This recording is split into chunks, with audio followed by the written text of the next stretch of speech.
neste lugar, tu és real.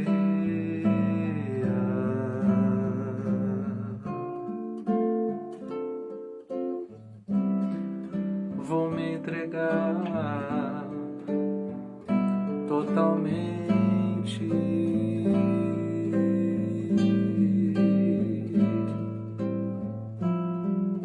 O teu toque abre os olhos do meu coração. Eu posso enxergar e entender. Se eu me humilhar diante do teu altar e sacrificar aquilo que me custar, tu inclinarás os teus ouvidos ao meu clamor.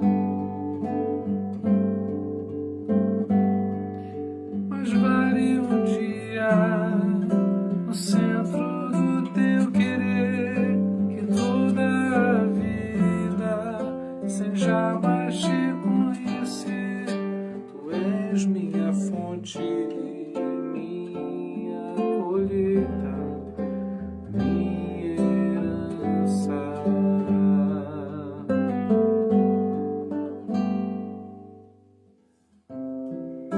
Neste lugar, tu és real.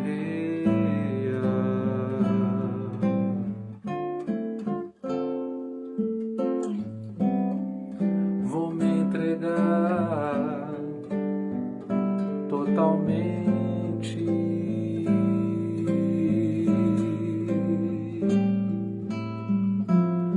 O teu toque abre os olhos do meu coração. Eu posso enxergar e entender. Se eu me humilhar diante do teu altar e sacrificar aquilo que me custar, tu inclinarás os teus ouvidos ao meu clamor.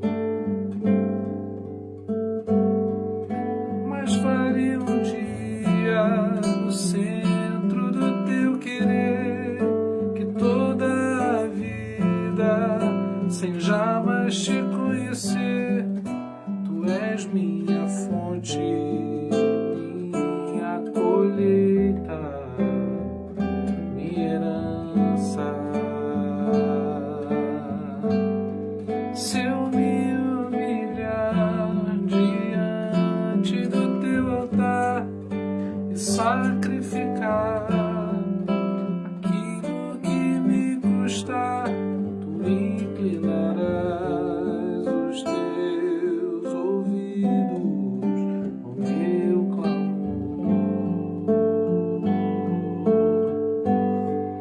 Mas vale um dia no centro do teu querer, que toda a vida sem jamais te conhecer.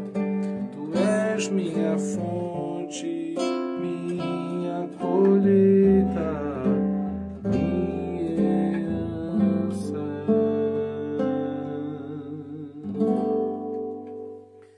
Irmãos, a paz do Senhor, bom dia. Nós hoje vamos dar início a uma nova série de mensagens e os nossos estudos bíblicos no mês de março serão sobre oração. Dia 5 de março, hoje de manhã, mais cedo, eu falei que foi dia 6, mas na verdade foi dia 5 de março, que foi comemorado o Dia Mundial da Oração. E eu tinha comentado sobre a possibilidade da gente começar a estudar os livros, cada domingo fazer um resumo de um livro que pudesse ajudar os irmãos a lerem, mas é imprescindível que a gente fale sobre a oração antes, né? Porque a gente tem uma programação já semanal de oração e acho que se a gente não se aprofunda na oração, a gente colhe menos do que a gente está semeando nesse sentido. Eu não creio que Deus ele espera da gente uma oração perfeita. Ele logicamente sabe que a gente vai até Ele com o que a gente sabe dele e de como chegar até Ele. Até mesmo o Espírito Santo nos ajuda nisso, intercedendo por nós, mas cultivarmos não apenas uma vida de oração, mas um aprofundamento na oração através da palavra de Deus, através da compreensão da palavra de Deus, é terapêutico. Ajuda a gente curar as nossas emoções, a gente mergulhar nesse tema da oração. Então, essa é a proposta no mês de março. Eu estou dando aí um título não só de oração, mas de vida de oração. O nosso envolvimento com a oração pode melhorar.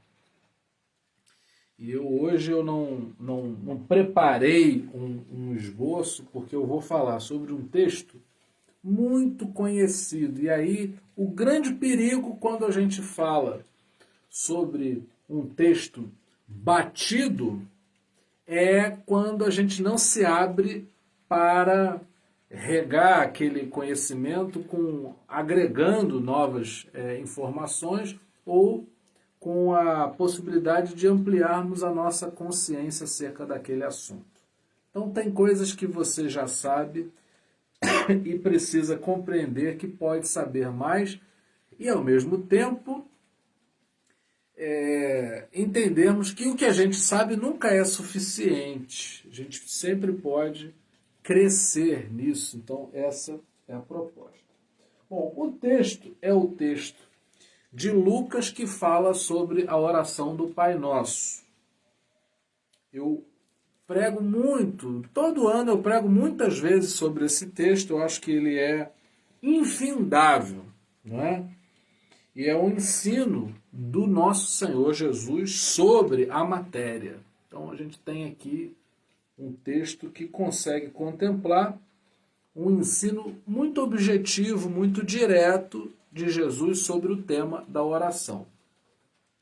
Uma outra coisa que é muito importante é a gente explorar muito mais os textos do Novo Testamento, que a gente possa aplicar a questão da oração do que o Antigo Testamento. Por quê? Eu só vou compreender o texto do Antigo Testamento a partir da compreensão do Novo. Tá? Eu tenho até mesmo um projeto, enquanto você localiza Lucas 11, eu vou ler de 1 a 4, quer dizer que eu tenho até um projeto para a gente colocar em prática esse ano de oração no Novo Testamento. Então o que eu quero fazer? Eu quero pegar porções bíblicas do Novo Testamento e orar, gravar essas orações, porque eu acho que isso pode ampliar o nosso conhecimento bíblico de uma maneira muito prática, que é orando. Uma boa maneira da gente colocar o entendimento da palavra em prática é quando a gente consegue orar dentro daquele texto. Quando a gente pega um texto bíblico e, dirigido pelo Espírito Santo, a gente tem uma compreensão além da letra, uma boa maneira de expressarmos isso é através da oração. Você me entende? Bom, o texto é Lucas capítulo 11, eu vou ler do primeiro versículo até o 4. Certo dia Jesus estava orando em determinado lugar. Tendo terminado, um dos seus discípulos lhe disse: Senhor, ensina-nos a orar, como João ensinou aos discípulos dele. Ele lhes disse: quando vocês orarem, digam: Pai, santificado seja o teu nome, venha o teu reino, dá-nos a cada dia o nosso pão cotidiano. Perdoa-nos os nossos pecados, pois também perdoamos a todos os que nos devem. E não nos deixes cair em tentação. Palavra do Senhor. Te convido agora para a gente orar antes desse estudo, para que seja o Espírito Santo, mais uma vez, o ensinador desse estudo, desses estudos bíblicos que fazemos. Pai, oramos a Ti, na certeza de que nos ouves e que podes nos ensinar, falando ao nosso coração por intermédio do Espírito Santo. Ajuda-nos que não tropecemos, não atrapalhemos o agir poderoso, maravilhoso do Espírito Santo e que a gente seja edificado, que o que a gente está recebendo nessa manhã sirva objetivamente para aplicarmos na nossa vida, que possamos ter uma compreensão que nos conduza à prática, que a base da nossa vida seja a Tua Palavra e que nossas ações possam estar repletas do ensino da Tua Palavra. Traz-nos a revelação, não queremos ficar só com o texto na letra, mas aguardamos com expectativa que o Espírito Santo avive o trecho da Tua Palavra, a passagem bíblica que acabamos de ler. Fala conosco, Senhor, é a nossa oração no nome de Jesus. Amém. Muito bem. Jesus foi flagrado orando. E os discípulos logo compreenderam que havia ali um segredo do ministério de Jesus.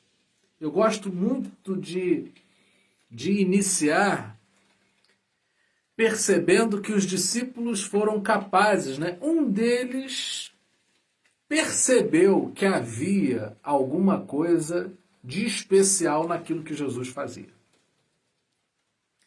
As pessoas começaram, os discípulos estavam ali muito próximos de Jesus. E no caso da passagem que a gente acabou de ler, um deles diz o seguinte: calma aí, eu já percebi que isso é muito importante para Jesus. E isso aí é um excelente ponto de partida para nós. Aquilo que é importante para Jesus deve ser importante para mim. Aquilo que é prioritário, urgente, para o Senhor Jesus, deve ser prioritário, urgente, importante para nós. Se a gente compreender isso, vamos ser tomados por um senso de ordenação que vai banir da nossa vida, do nosso coração, toda a confusão. Há muita confusão, perturbação, agitação na nossa vida, porque muitas vezes a gente se lança naquilo que não é prioritário. Se eu me jogo naquilo que não é prioritário, o que acontece? Eu perco o tempo de fazer o que deveria ser prioritário e acabo tropeçando naquilo que não era para ser feito naquele momento, naquele tempo. Então, um excelente começo para quem quer orar é compreender que o tema oração era um tema importante para o nosso Senhor. Olha, Jesus, você está orando aí? Nos ensina a orar, porque já percebi que isso é importante para ti, que isso é determinante na objetividade, na prática, na manifestação do teu ministério. Então, é preciso que a gente refaça, se já fizemos, o compromisso. O compromisso da gente orar. Então, não é uma coisa para ser religiosa, é uma coisa para ser espiritual, o que é muito diferente. Eu não vou te ver orando. Eu não vou ter acesso e controle sobre a tua vida de oração, mas você vai receber o benefício de ter uma vida de oração. Então é uma coisa muito pessoal. A gente ora junto, a gente tem uma live de oração. Ok, mas vai muito além disso, porque deve ser uma expressão que tem a ver com a sua vida com o Senhor. Muito bem. Segundo ponto é que a necessidade dos discípulos não era de aprenderem uma oração, mas a orarem. Eu posso escrever uma oração e você repetir. Mas o que eles queriam aprender não era uma oração a ser repetida. O que eles queriam aprender era como orar.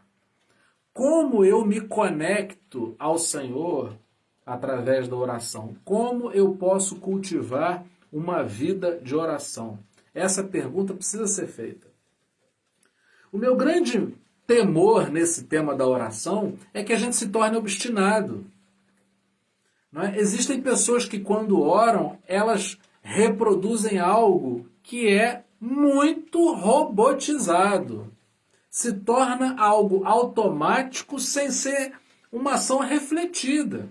Ou, o que é pior, as pessoas começaram a destilar um ódio sem perceberem que isso reflete a ignorância delas sobre oração. Eu não oro apenas quando eu fecho meus olhos e digo assim, Senhor, quando eu estou me comunicando, quando eu estou me relacionando com a vida, eu vou demonstrar, eu vou evidenciar a minha vida de oração. Existem pessoas que são tremendamente esforçadas, e aí a gente reconhece no esforço delas que há um empenho da pessoa conseguir fazer determinadas coisas. E quando eu me relaciono e as pessoas percebem com beleza aquilo que eu faço, eu estou refletindo a semeadura, aquilo que eu faço em oração. Se eu sou uma pessoa que reclamo pra caramba, se eu sou uma pessoa que murmuro a beça, se eu sou uma pessoa que critico, que julgo as pessoas, que estou sempre falando da vida dos outros, isso reflete a ausência de uma vida de oração, segundo a proposta de Jesus. Há uma proposta de oração de Jesus. E nós somos discípulas de Jesus. Então a gente tem que aprender a orar com Jesus. E se a gente quer aprender a orar com Jesus, precisamos nos deter naquilo que ele colocou em formato de oração para compreendermos o que é importante para Jesus uma oração conter. Então é isso aí. Ser discípulo, logo um dos discípulos percebeu, né? Olha, os discípulos de João aprenderam a orar com João. Nós somos discípulos de Jesus e queremos aprender de Jesus como orar, não é? E aí a gente já compreende uma outra coisa. Para eu seguir Jesus, vou precisar de orar. Como Jesus vai me ensinar, como Jesus me ensina, e vou precisar ter ativo na minha vida uma vida de oração. Há uma competição muito grande, há uma concorrência muito grande de muitas coisas para que você e eu não oremos. Falta de tempo, falta de disposição, emocionalmente, às vezes nós estamos tão fragilizados que não conseguimos orar. Eu me lembro de visitar uma amiga no hospital uns anos atrás e ela fez uma intervenção cirúrgica cardíaca muito pesada. E ela disse assim, olha, eu me sinto tão mal no leito desse hospital que eu nem consigo orar.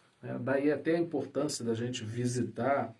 Hoje é um outro tempo por causa da pandemia, mas sem dúvida a importância da visita de uma pessoa que vai e faz uma oração no hospital, né? Porque às vezes é difícil, né? Numa situação física comprometida como a dessa pessoa que eu estou dizendo, é muito complicado a gente ter clima para orar. E aí é preciso perceber isso, que há uma concorrência muito grande de coisas para nos atrapalharem a orar, porque, na verdade, a oração é uma coisa muito poderosa, que a gente faz menos do que poderia, deveria fazer, justamente porque nem sempre a gente discerne que essa complicação, essa perturbação toda que nos impede de orar é, na verdade, um ataque do mal para que a gente não avance. Com isso eu quero dizer que a nossa vida vai avançar quanto mais a gente orar e quanto melhor compreendermos qual é a proposta de oração de Jesus. Existe a oração do meu coração e existe a oração de Jesus. Existe a possibilidade de você colocar na oração aquilo que você quer, do jeito que você quer. E existe a maneira de Jesus de fazer. Existe a possibilidade de você fazer uma receita que eu te ensinar do seu jeito e não sair igual. Para que eu possa te assegurar que a receita que você aprender comigo vai ter o mesmo resultado que eu tenho quando eu preparo, vai exigir de você uma disciplina em fazer de maneira obediente aquilo que eu estou ensinando. Então, só nisso há uma dificuldade, porque eu preciso não apenas aprender de Jesus, mas me aplicar a perceber se estou realmente aprendendo, e os efeitos da oração vão mostrar se a gente está entendendo como é que é para ser feito. Bom, uma introdução até mesmo longa, porque na verdade eu estou introduzindo aqui essa série toda desse mês de março. Bom, o primeiro passo é um passo já muito profundo. Chamar Deus de Pai. Está aí algo que é muito desafiador, porque quando chamo Deus de Pai, não posso levar em consideração nem o pai bom que tive, ou se o teu caso é de não ter tido um pai bom, também isso não pode ser levado em consideração. O nosso modelo de pai já falha. A Bíblia chega a dizer o seguinte, Jesus dizendo, se vós, sendo maus, sabeis dar boas dádivas aos vossos filhos, quanto mais o vosso Pai Celestial. Então, Jesus já estabelece que há uma discrepância entre o Pai terreno, a expressão terrena da palavra Pai, do Pai Celestial. É um fenômeno triste e mundial a ausência paterna. Se pegar um país como Portugal, existem milhões de portugueses que não sabem quem é o seu pai. Se pegar o Brasil, esse fenômeno se repete talvez até com mais intensidade. Como eu vou chamar Deus de pai bem se eu nem sei quem foi meu pai? É o exemplo e a vida de muita gente. Agora, a primeira cura, o primeiro milagre, o primeiro benefício da oração já é esse acerto de contas. É impossível uma pessoa passar por um processo terapêutico verdadeiro, profundo, efetivo, se não houver uma reconciliação, uma ressignificação, uma experiência que leve a pessoa a mexer na sua relação, no que foi a sua relação na infância com seus pais. O Freud chegava a dizer, né, a criança é o pai do homem. Porque você chega a ser adulto e você tem que voltar à infância para resolver os traumas da infância, para que você se torne um adulto tratado, resolvido, não é? Senão a gente não avança. E aí tem gente aí da área aí, né? A Ariadne pode comentar e falar muito melhor sobre o assunto. E é um assunto longo. A gente não resolve essa questão nossa com a paternidade da noite para o dia. É um processo. Por isso que eu estou dando o título a essa série de mensagens de vida de oração. Quando eu tenho uma vida de oração, a proposta de termos uma vida de oração é começarmos resolvendo o problema da gente com o nosso pai. Outra coisa que é muito difícil e eu procuro desfazer quando falo sobre o tema da oração é porque quando a gente chama Deus de Pai, talvez possa ter uma visão, a gente possa ter uma visão muito infantil. Até muita gente sem querer talvez reproduz a ideia de que chamar Deus de Pai, é o paizinho, é o pai amoroso, e é uma coisa muito infantil. Não, quando a gente chama Deus de Pai, o melhor sentido não é simplesmente o da intimidade, o da acessibilidade a alguém que possa nos dar algo. Mas é o despertar para uma consciência. Deixa eu ver se eu consigo me explicar. Olha só. Quando eu peço alguma coisa para as minhas filhas, eu não queria apenas que elas fizessem o que eu estou dizendo para elas fazerem. Mas o propósito maior é que elas compreendam por que eu estou pedindo. E essa consciência, infelizmente, só vem com a maturidade. A gente pede para um filho fazer uma determinada coisa, muitas vezes ele faz contrariado. E aí o que acontece quando ele se torna pai? Ele passa a compreender e abarcar, agregar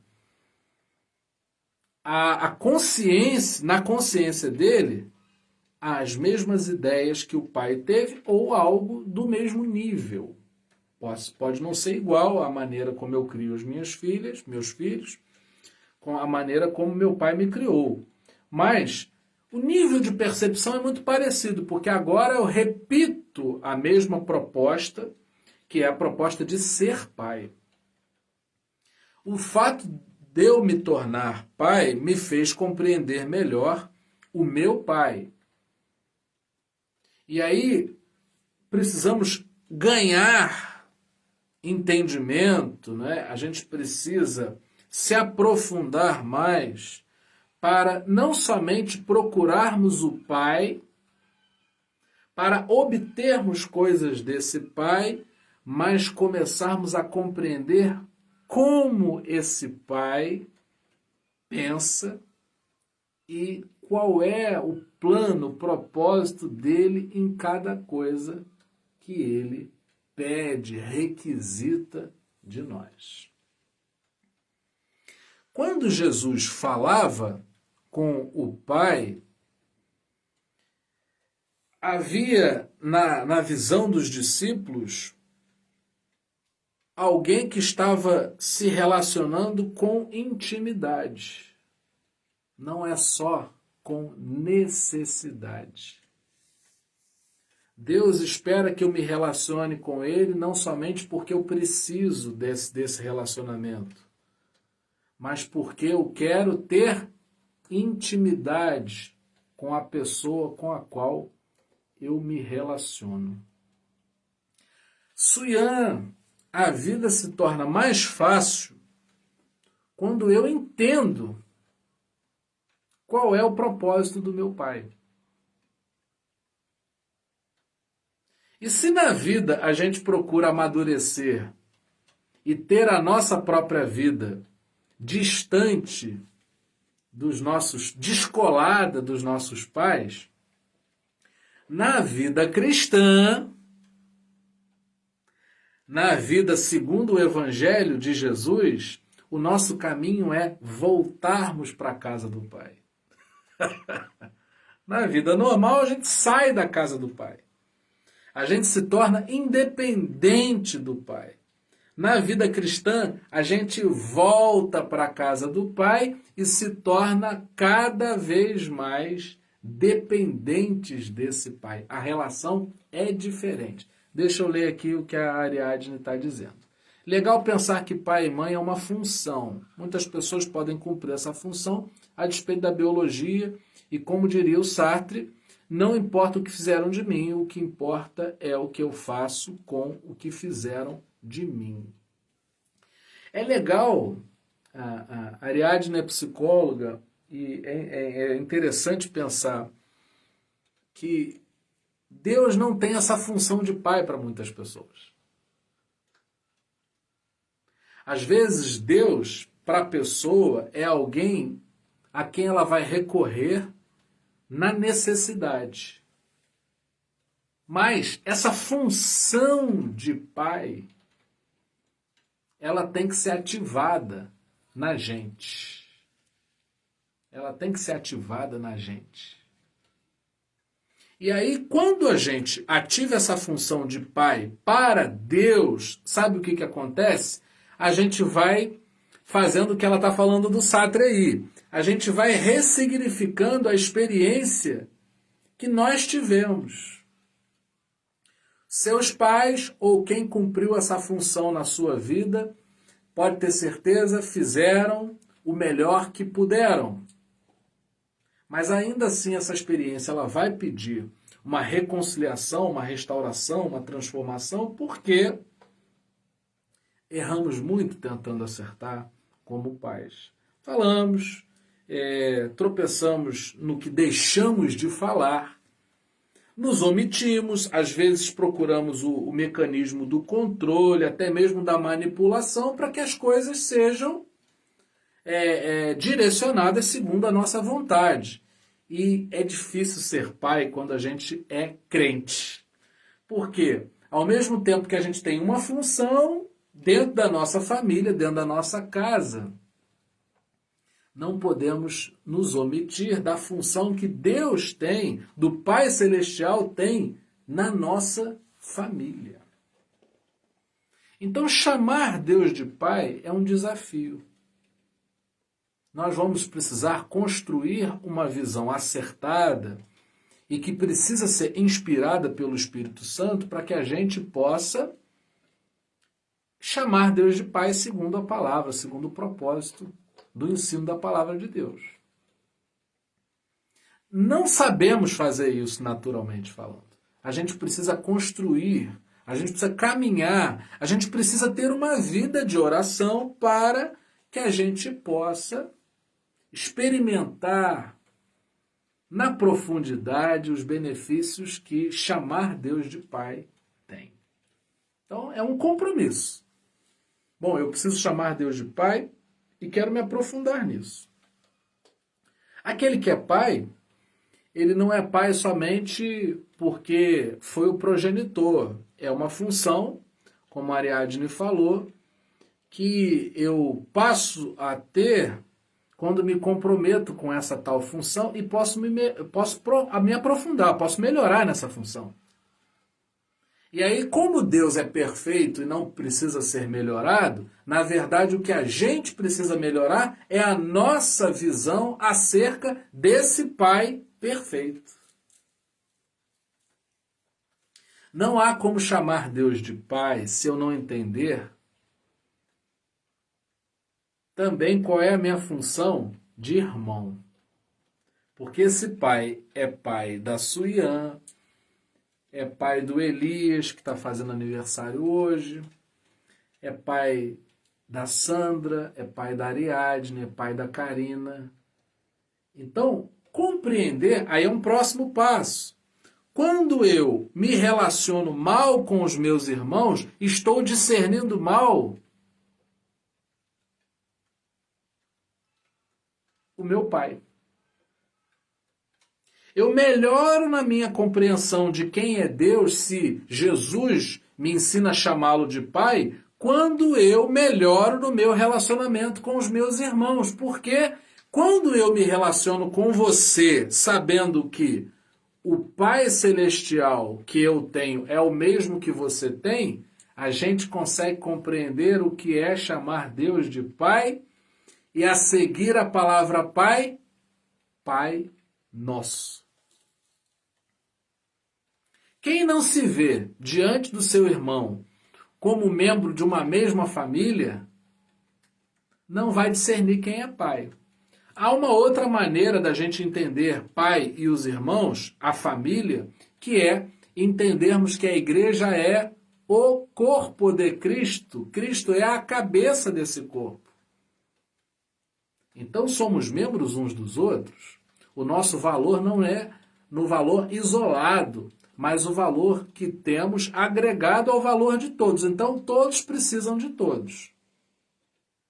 Quando eu compreendo que eu preciso do meu irmão, eu tenho um envolvimento com ele completamente diferente. Quando eu compreendo que eu tenho um papel nessa família, eu começo a compreender que preciso contribuir. Eu começo a entender que eu preciso participar. Eu vou estar recebendo do restante da família e preciso dar a minha cota. Toda a nossa vida muda quando esse entendimento chega para a gente. Não é meu papel julgar o meu irmão, porque tem um pai presente aí. Eu não posso sacar a função que é de Deus e trazer para mim, quando na verdade o que se espera de mim é que eu seja um bom filho e um bom irmão. Então tem muita gente querendo roubar o papel de Deus de pai e querendo ser pai no lugar de Deus. Eu não tenho que dizer para a Suian, para o Elias, para a Karina, para o Drauzio, para a Isilda, o que eles têm que fazer enquanto filhos. Eu preciso é prestar o meu serviço de irmão e me servir daquilo que eles fazem para que sejamos uma boa família, crendo que o pai há de ensinar o que é necessário para cada filho. A nossa batalha deve ser para que a nossa vida de oração nos conduza a criarmos um ambiente familiar. Não é assim que muitas vezes a propaganda de um determinado ambiente se vende? É um ambiente familiar. O que é um ambiente familiar? Um ambiente familiar propõe que seja um ambiente em que todos se sintam bem, em que haja respeito, em que há amor, existe acolhimento, todos ficam à vontade porque o amor é servido como um banquete. Então, todo o nosso esforço ao orarmos deve ser para que haja um ambiente familiar dentro do interior da nossa casa, para que haja um ambiente familiar no local onde a gente trabalha, com quem a gente convive, crendo sempre que há um Pai Celestial que zela por essa família, que espera que essa família se compreenda, se enxergue como uma família, tendo ao Senhor como Pai. Então é totalmente diferente da gente se voltar para Deus como Pai, querendo coisas desse Pai, porque quando a gente é infantil, a gente só suga do Pai. A gente só quer as coisas que a mão do Pai pode oferecer. Quando a gente amadurece espiritualmente, nós queremos ter mãos que abençoem como as mãos do Pai. Então eu não quero, quando eu cresço espiritualmente, eu não quero o que a mão do Pai pode me dar. Eu quero ter as mãos como a desse Pai. E assim como sou servido pelo Pai, eu sirvo ao meu irmão. A Ariadne está dizendo aqui, o irmão é aquele que apoia e compartilha memórias, valores e experiências da família. Vive as mesmas dores e se alegra juntamente conosco. Há uma alegria muito grande naquele que compreende essa relação toda quando vê o irmão ser abençoado. Porque o irmão abençoado é sinal de que o Deus, o Pai Celestial dessa família, está agindo, está se manifestando. Eu tenho 4 irmãos de sangue. E qualquer conquista que eles tenham me fazem me sentir realizado. Eu não consigo sentir que uma bênção de um irmão está tirando alguma coisa de mim. Pelo contrário, a sensação que eu tenho é que está acrescentando. Ontem mesmo, minha sobrinha, ela mandou o link de um culto de glorificação ao Senhor pela formatura dela. É uma conquista dela, da qual eu posso participar. E é isso que é lindo no Evangelho, não é? A gente percebe que enquanto no mundo, talvez no mundo corporativo, né, como a gente o conhece, há muita competição, no Evangelho não há uma celebração pela bênção do meu irmão. Se eu acho que Deus está dando algo para alguém e está me deixando de fora, não entendi esse pai. Porque estou achando que é o pai terreno que favorece um em detrimento de outros. Não é essa a visão. O nosso Pai Celestial é perfeito. O nosso Pai Celestial é perfeito. Então ele não faz na vida do outro e deixa de fazer na vida. Ele faz na vida de todos. E quando a gente se compreende com a família, a vitória do meu irmão é a minha vitória também. Eu agradeço a Deus pela vitória. A Ariadne falou também o compartilhamento de memórias. É muito bom quando a gente se junta com uma pessoa que também comunga da mesma ideia de que Deus é o Pai Celestial, que deve ser chamado de Pai na nossa vida de oração, porque esse lembrete faz bem. É quando eu chego para Márcia, é quando eu chego para Emilce, é quando eu chego para Ariadne e falo assim, olha, você se lembra quando o pai fez isso e foi uma bênção na nossa vida? Você se lembra daquele presente? Você se lembra daquela celebração? Você se lembra daquele ato generoso de amor? E isso aquece o nosso coração. É uma alegria quando a gente vê uma pessoa se entregar para Jesus, porque é uma pessoa com quem a gente vai compartilhar a alegria da filiação. A gente expressa pouco isso, porque a nossa vida às vezes é tão corrida que a gente se agita para que as coisas aconteçam e o que a gente precisa esteja aqui na nossa mão. Mas a gente celebra muito pouco, ou menos do que poderia celebrar, a nossa filiação. Você é meu irmão, você é minha irmã. Juntos a gente pode viver a experiência de termos esse Pai. Eu não estou inseguro em relação a você, eu não estou competindo contigo, eu não quero medir quem é mais espiritual. Nós somos membros da mesma família. Eu converso muito com as minhas filhas, elas têm uma diferença de 4 anos e meio de uma para outra, e eu já expliquei muitas vezes, e não desisto de explicar para elas, que elas são diferentes e que eu as amo de maneira igual. Muitas vezes eu me pego vendo minhas filhas querendo impor uma à outra o jeito delas. Eu não posso impor a você que você viva e faça tudo o que eu faço. Porque apesar de sermos diferentes, temos um mesmo Pai, que sabe lidar com as nossas diferenças. Quem não sabe lidar com as diferenças que o outro tem, muitas vezes somos nós. E aí, por isso que na terapia de Cristo, a gente não tem usos e costumes e não fica julgando a prática, o comportamento dos irmãos. A gente tem estudo bíblico às 9 horas, porque eu quero dar essa facilidade de você ter acesso a um estudo bíblico, mas você assiste se você quiser e quando você quiser. A gente sempre ressalta a necessidade da gente dar importância ao estudo sistemático das Escrituras. Eu acho que o tema da oração é um tema importante. Então eu estou passando isso para você. Principalmente para a gente aprender juntos, não é? Não é eu passando alguma coisa para você, mas a gente em comunhão sobre esse assunto, procurando buscar e aprender do Espírito Santo. Mas não é nada que possa ser imposto. Existem pessoas que aprendem mais lendo, existem pessoas que gostam de ver um vídeo, existem pessoas que estão sofrendo um pouco o impacto desse mundo digital porque não são muito afeitas a esse recurso. Não é?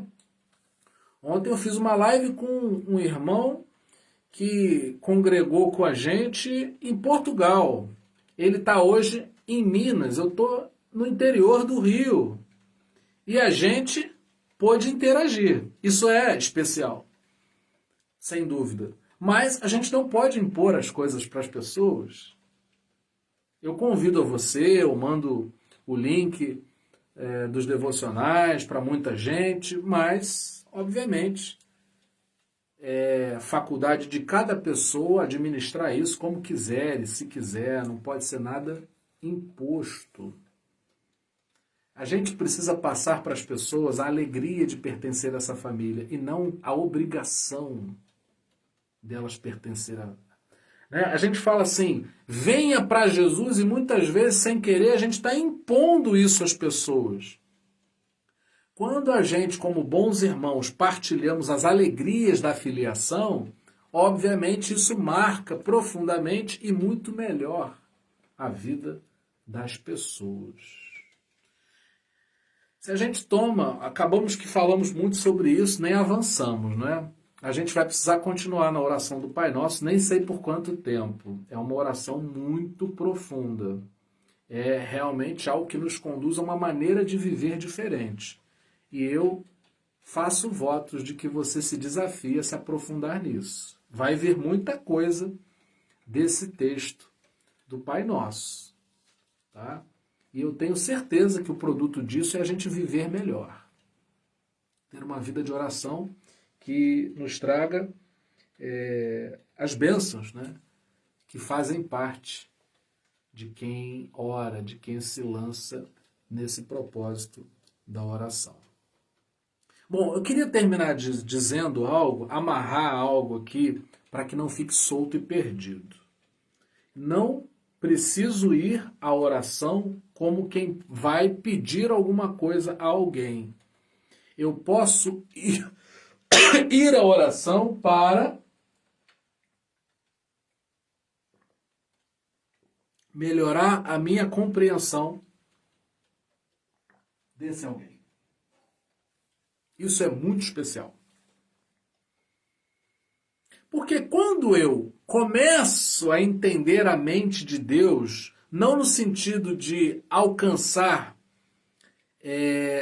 totalmente, não é? A gente nunca vai alcançar na totalidade, mas quanto melhor a gente se lança a compreender a mente de Deus, menos agitado a gente vive, menos ansioso a gente caminha, mais confiante nos tornamos. Então só tem bênção.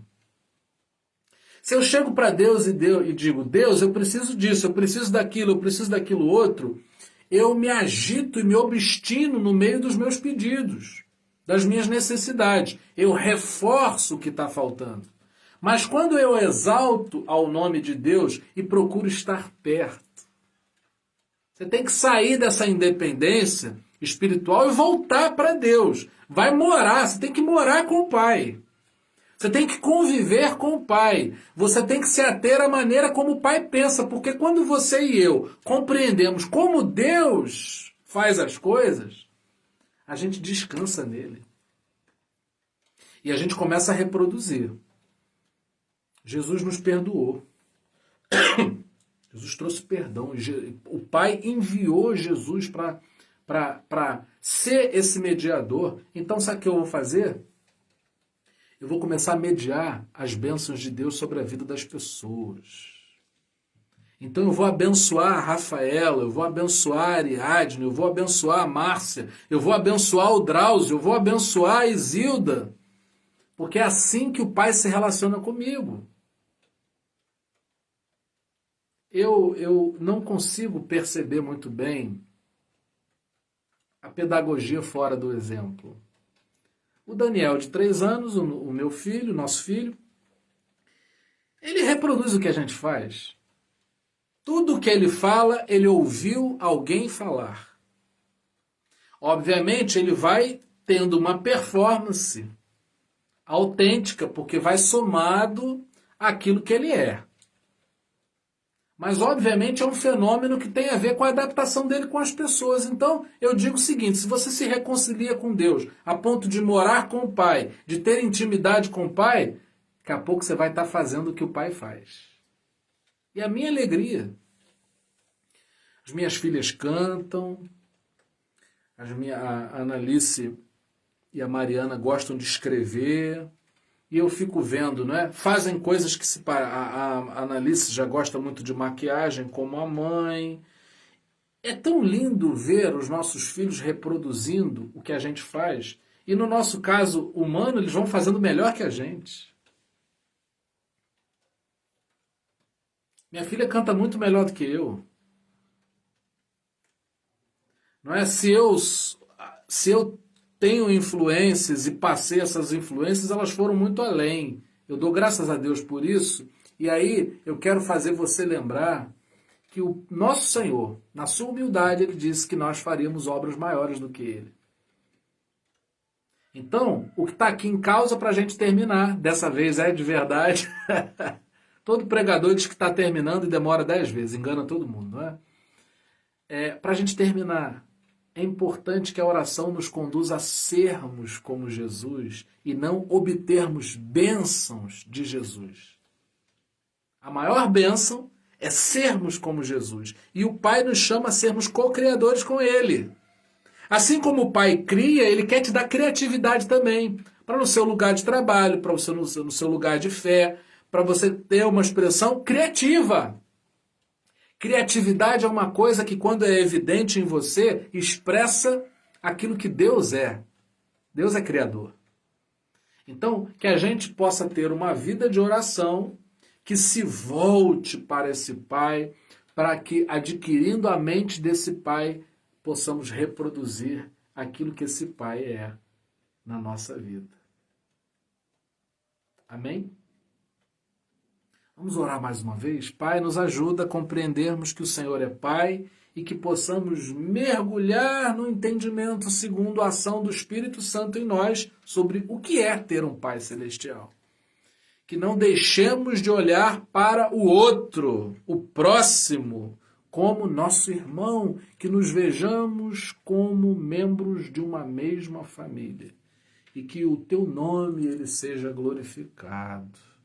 Que não haja em nós nenhuma expressão egoísta, mas aprendamos e possamos nos deleitar te chamando de Pai e que saibamos que esse Pai é nosso.